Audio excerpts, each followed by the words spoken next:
Несколько лет назад, в 2019 году, жители Австралии решили вернуть к жизни старую идею, добавив к ней свежие изменения и актуализировав ее в современных реалиях.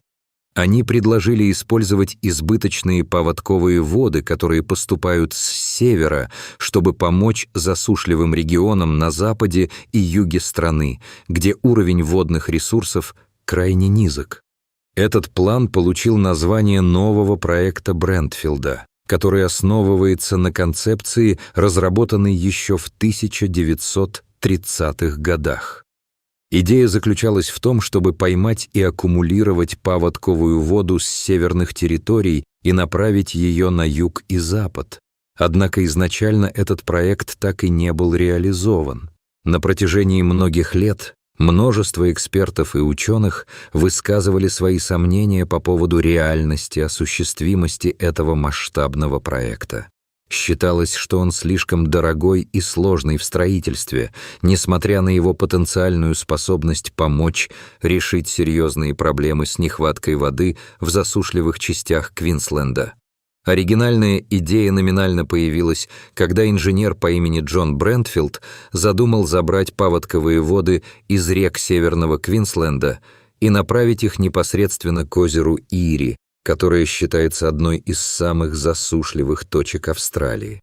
Он планировал использовать дамбы, насосы, огромные трубы и даже тоннели для транспортировки этой воды через Великий водораздельный хребет, крупную горную цепь, простирающуюся по всей Австралии. Самая крупная дамба, согласно замыслам Брентфилда, должна была бы носить название «Врата ада», и он хотел, чтобы ее высота в 2 раза превышала ту, что была запланирована изначально.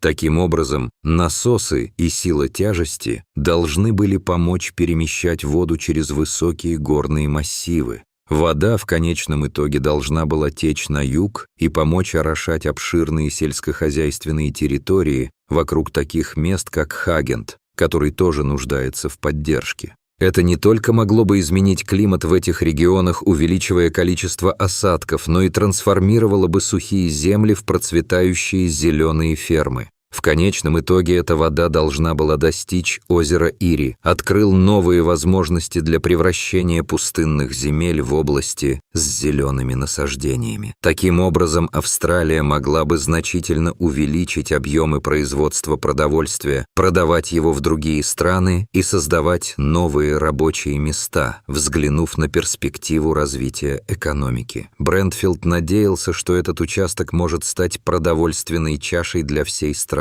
обеспечивая ее ресурсами и развитием на долгосрочную перспективу. Некоторое время люди активно обсуждали этот план, и многие восхищались его замыслом, полагая, что он способен изменить подходы к современному сельскому хозяйству. Ассоциации и мыслители даже верили, что сама природа уже задумала наполнить эту землю водой, а высохшие реки и озерные ложа лишь ждали своей очереди для использования. Говорили, что дожди идут на неправильную сторону гор, и реализация плана Брентфилда могла бы это исправить и принести пользу. Однако, когда власти начали исследовать эту амбициозную идею, они столкнулись с серьезными проблемами, которые требовали детального анализа и учета. Основная из них заключалась в высокой стоимости разработки, что ставило под сомнение финансирование такого крупного масштабного проекта. Более того, возникли и другие проблемы, как, например, нехватка ученых или инженеров, которые могли бы провести полноценное исследование. Земля в предложенных регионах оказалась слишком засушливой и трудной для ведения работ. Никто не был абсолютно уверен, что данный план вообще сработает. Например, сколько воды реально достигнет нужных мест назначения в конечной стадии. Кроме того, некоторые геометры и эксперты отмечали, что измерения Брентфилда оказались неверными, особенно в отношении высоты дамбы. В итоге в 1947 году проект был официально закрыт, однако с ним и мечты о его реализации, заявив, что даже если его осуществить, оно того не стоит. Например, во многих местах, даже в регионах, соседствующих с океаном, как, например, некоторые части Чили, по-прежнему остаются сухими и непригодными для ведения сельского хозяйства. Поэтому огромный водоем, возможно, не привел бы к увеличению количества дождей или к возможному улучшению климата, как это изначально планировалось. В 2019 году одна политическая партия вновь подняла вопрос о реализации этой идеи с новой обновленной версией, названной новым проектом Брентфилда. Они хотели попытаться сделать это снова, однако с нововведениями и изменениями, чтобы улучшить работоспособность и увеличить шансы на успех. Их план предусматривал следующие шаги: забрать воду из рек Южный Джонстон, Талли, Херберт и Бердикан, а затем аккумулировать ее в крупной дамбе, которая будет носить название «Врата Ада».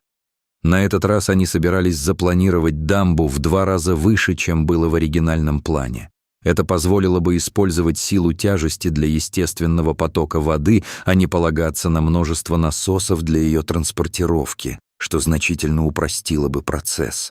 Вода предполагалась для направления через специальные тоннели, используя силу тяжести для перемещения, подавая ее под горами и в реку Уорго на юге Квинсленда. Эта вода будет использоваться для роста сельскохозяйственных культур в засушливых местах, расположенных к югу и западу от Хагенда, в огромном пространстве, которое даже больше, чем остров Тасмания, в конечном итоге превращая его в удобную продовольственную чашу.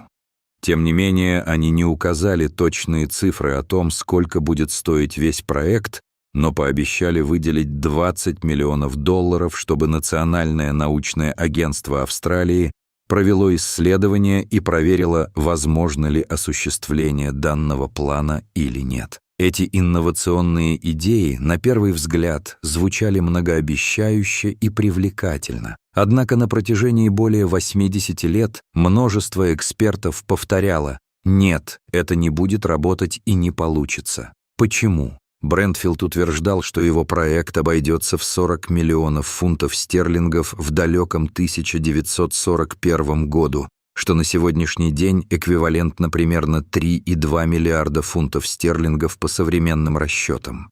Однако новая версия проекта по предварительным оценкам могла бы стоить более 15 миллиардов долларов и занять более 10 лет на строительство и реализацию. Также экологи и защитники природы выражали свою озабоченность в отношении данного проекта. Они подчеркивали, что забор воды из привычных источников может навредить как животным, так и растениям, потенциально способствуя распространению инвазивных видов флоры и фауны.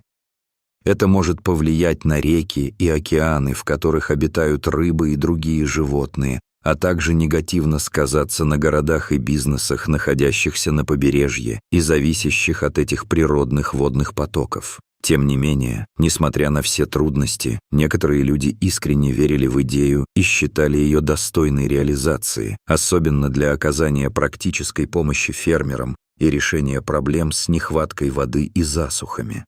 Однако в 2022 году правительство решило прекратить попытки решить проблему засухи в западном Квинсленде с помощью проекта Брентфилда.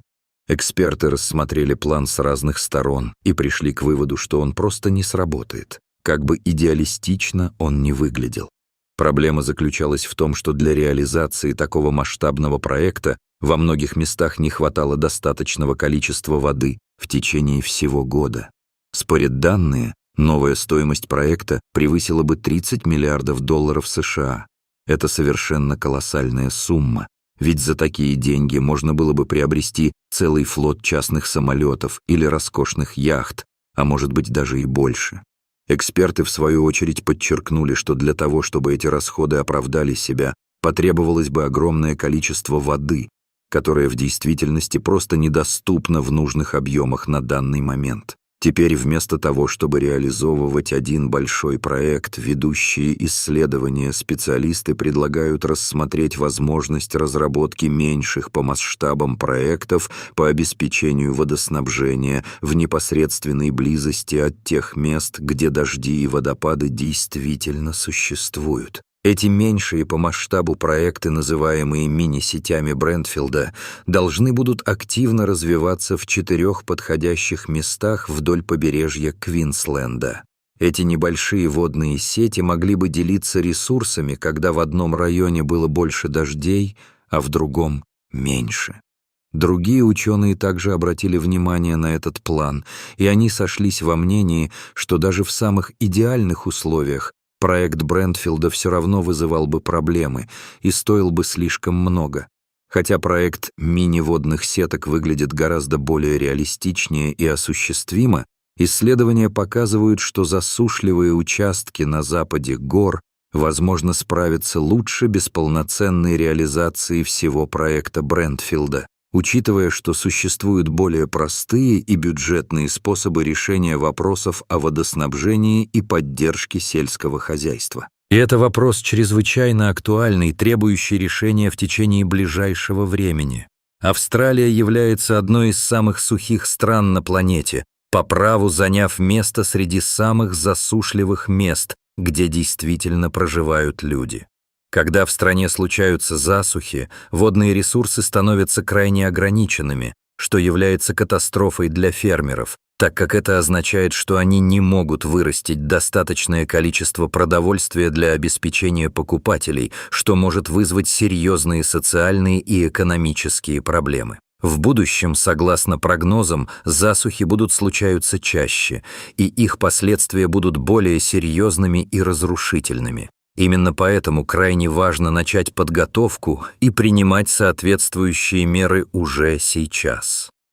Эксперты работают над проектом, который называется «Миссия по устойчивости к засухе», пытаясь разобраться, каким образом можно наилучшим образом справляться с засухами в будущем, чтобы минимизировать их негативное воздействие на экономику и общество. Один из таких исследователей проанализировал, сколько на самом деле стоят засухи для Австралии и ее экономики. Его исследования показывают, что засухи могут нанести вред множеству вещей, начиная от сельского хозяйства и рабочих мест до городов, и даже всей страны, которая зависит от природных ресурсов. Когда не идет дождь долгое время, некоторые города становятся настолько уязвимыми, что могут оказаться на грани полного исчерпания запасов воды, что и называется «днем ноль». Это происходит, когда краны в домах людей просто отключаются из-за полного отсутствия воды в системе. В 2020 году в городе Стенторп в Квинсленде случился так называемый «День ноль». Примерно 50 других городов также оказались под угрозой и могли повторить его судьбу. Когда это происходит, единственным способом обеспечения водными ресурсами становится доставка воды с помощью грузовиков, что очень дорого обходится местным жителям и органам власти. Стенторп каждый день нуждался в 20 грузовиках воды в течение целого года и полугода, что обошлось им приблизительно в $800 тысяч в месяц. В итоге они потратили более $14 миллионов лишь на то, чтобы иметь доступ к чистой воде. К счастью, вскоре пошли дожди, что позволило восстановить уровень крупных водоемов и реконструировать водоснабжение в этом районе. Тем не менее, органы власти продолжают работать над тем, чтобы найти эффективные способы предотвратить подобные ситуации в будущем. Они сосредоточены на том, чтобы гарантировать, что города будут готовы и преодолеть ситуации, подобные этой, и никогда не испытают дефицита воды. Засуха влияет не только на запасы воды, но и может оказать серьезное влияние на здоровье людей. Когда все вокруг высыхает, растительность исчезает, а почва становится рыхлой. Затем ветер поднимает пыль и создает огромные пыльные бури, которые могут перемещаться на значительные расстояния, даже добираясь до таких крупных городов, как Сидней, подвергая их жителей рискам для здоровья. Так произошло в 2018 году, когда воздух стал настолько загрязненным, что детям, пожилым людям и тем, кто страдает от заболеваний дыхательной системы, приходилось принимать крайне осторожные меры. Пыль испортила некоторые урожаи, а также сделала различные продукты, включая фрукты, небезопасными для употребления в пищу, что стало основным аспектом для обсуждения и тревог на уровне общества. Вот и все на сегодня. Если вам стало интересно и полезно читать, ставьте лайк и делитесь этим видео с друзьями. А если хотите узнать больше, просто нажмите на эти видео и оставайтесь на связи с последними новостями и важной информацией.